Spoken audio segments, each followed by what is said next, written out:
So, hindi na to masailan guys kasi malalaki na yung inakay. Ayan, ganyan na kalalaki. Halos yung laki na ng mga magulang nila. Dito siya pumares. So, etong kulay nito, dirty blue. No? Ito barako palagay ko eh. Tapos yung isa inahin. Inalis ko yung blue bar. Itong blue bar na to, ang kapares niya check, di ba? So, inalis ko yung kapares niya tapos pinares ko siya dito sa black. Ito yung tatlo nating mga young birds. At ito na yung kanilang grow out. So, ayun guys, wala na tayong intro. Malalaki na yung mga inakay na to. At ililipat na natin sa ibang kulungan lang. Ayan o. So gusto na naman nila mga itlog eh. So hindi na to masailan guys kasi malalaki na yung inakay. Ayan, ganyan na kalalaki. Halos yung laki na ng mga magulang nila. No? Ayan, pwede na natin yan ilipat. So isa-isahin na natin na ililipat guys ha.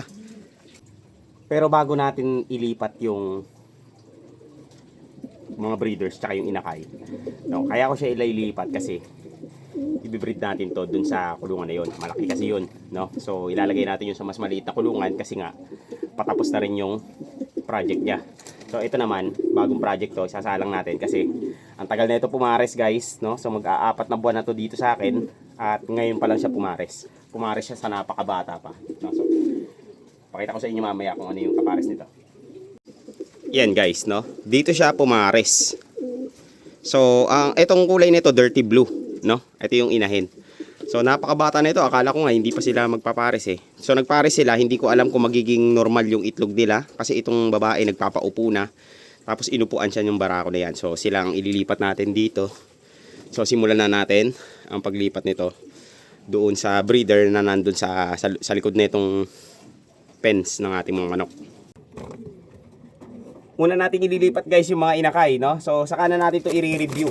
Sa ngayon, mailipat lang natin yan muna. Okay na tayo dyan. Grabe, laki nito guys. Yung isa. Doon kayo sa pugad. So ngayon, nilipat na natin dyan, no? So ayan, nandyan yung barako. Ito barako palagay ko eh. Tapos yung isa inahin, nandun sa likod, takot.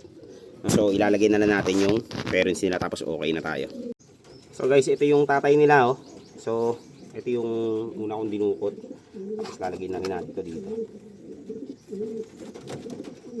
So ito naman yung inahin. Mangingitlog na kasi ito guys. No, kaya kailangan na natin tapusin yung ano nila, yung breeding nitong mga ibon na to. No, so ayan, napakagandang inahin guys. Hindi lang siya exage, no? Hindi exage or hindi OA yung features ng inahin na to. So yun. Lagay na natin. So ayan guys, kumpleto na sila dito sa loob. Ayan. So dito na nila tatapusin yung pagpapalaki sa mga inakay nila. Kung mangitlog man sila, okay lang, no? So aalisin na lang natin ulit yung itlog niyan. So ito yung patokaan nila, lagay natin dito sa loob. Ayan. Tapos yung painuman. Shideng. Lagay natin doon. Yeah. So yun na.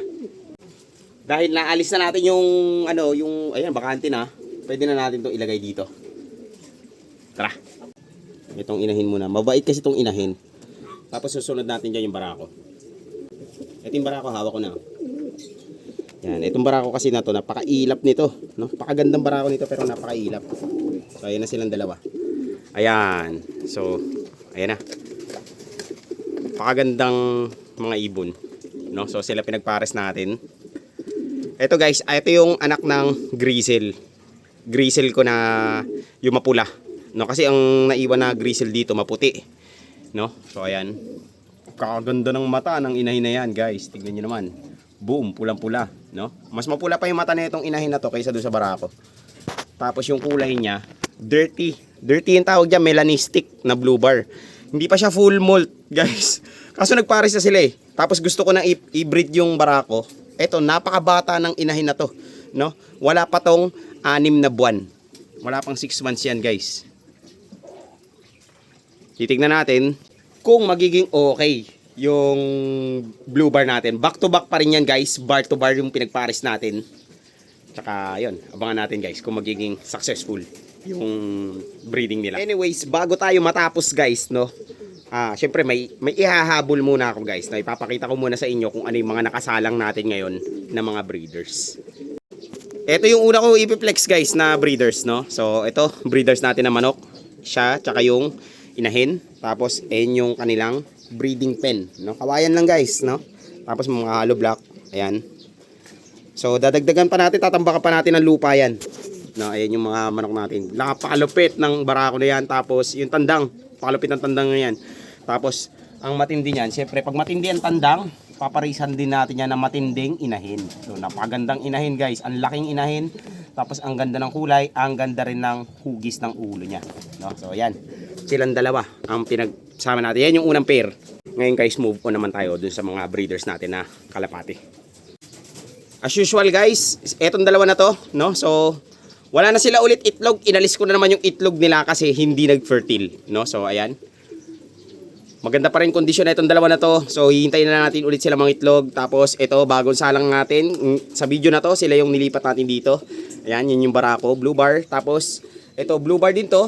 Pero, dirty siya na klase ng blue bar. So, ibig sabihin nun guys, sooty siya pero hindi siya nagbimimic ng checker. So, ang tawag dyan, melanistic blue bar.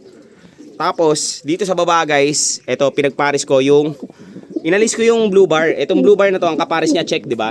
So, inalis ko yung kapares niya, tapos pinares ko siya dito sa black. Ito yung black. Tapos, guys, ito. Black. Ito yung anak nung black na yon. Ito, anak niya to. Tapos, pinares natin siya doon sa, ayan, no? Sa, yung black pied, no? So, ito, nagawa natin to ng video nung nakaraan, no? So, silang dalawa. So, ilang pares na din dito? 1, 2, 3, 4.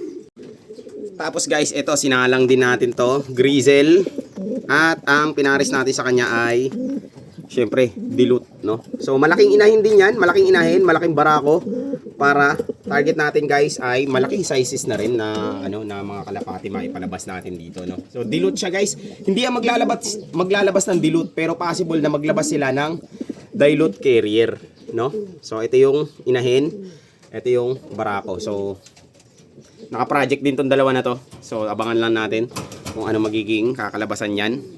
Tapos dito sa baba guys, ito yung kakalipat lang natin ngayon. Ito yung family, no? I-break na natin to guys. Papahinga muna natin tong barako, pahinga tong inahin. Tapos, syempre i-grow out natin yung mga inakay. Tapos dito naman guys, sa kabila, ayan, ito. Kagabi guys, sinilip ko silang dalawa. Kagabi.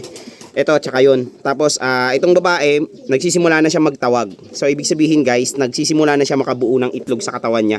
At, yan, wala pa silang signs na intimate signs o yung na magkaano sila. Excuse me po. Kaya, abangan pa natin. So, hindi naman, as long as hindi sila nag-aaway, walang problema yan guys. Hindi naman sila nag-aaway, no? So, anak niya yan, yung T-check, anak niya yan. Anak na itong puti. No? So, yun. Tapos, seater natin. Syempre, as usual, alam nyo naman yan. Ito yung seater natin.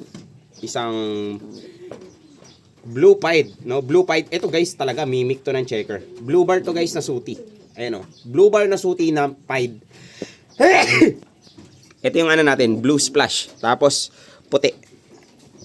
Dito naman guys, syempre, yung ating hybrids, tsaka yung inakay nila. So, ang i-review natin ito. So, susunod, ito, at saka, itong mga inakay nito, i-review natin yan sa susunod na muna, no? So, sa ngayon, guys, naglipat lang tayo ng inakay. Tsaka breeders, no? Tapos, nagpares din tayo ng bagong breeders, no? So, blue, back-to-back blue, nilagay natin sa mas malaking kulungan para magkaroon sila ng mas malaking space. Tsaka, mas malaki yung chance nila na mag-success kapag malaki yung space na bibigay natin sa mga breeders natin. Anyways, eto nga pala, guys, yung ating tatlong mga bukloy, no? So, nilipat ko sila dito. Ito yung tatlo nating mga young birds at ito na yung kanilang grow out. Dito guys, ay meron silang ventilation na maganda at saka natatapatan sila ng araw tuwing hapon. So, hindi sila mabababaran ng mainit na araw. So, ang tatama sa kanila na araw, yung hindi masyadong mainit. Although, kahit anong oras naman na basta naaarawan yung kalapati natin, walang problema yun guys. Napaka-sweet na ito. Ang sweet mo baby ha. So, yun guys, no? So, ganun lang ginagawa ko dito guys, no? So, mas sinisimplihan ko lang, pinapakita ko lang sa inyo kung ano yung ginagawa ko dito sa loft at saka kung ano yung practice natin. Tapos, ngayong start ng first quarter ng taon ay sunod-sunod guys. Ang daming Ang daming nakalapat na show. So, sana, hopefully, sana makapunta tayo sa mga shows, maka-attend tayo. Kung hindi man tayo maka-entry, at least makanood tayo, guys, no? So, kasi gusto kong makapanood ng mga competition. So hopefully, guys, no, magawa natin ang paraan, maipilit natin na makapanood tayo.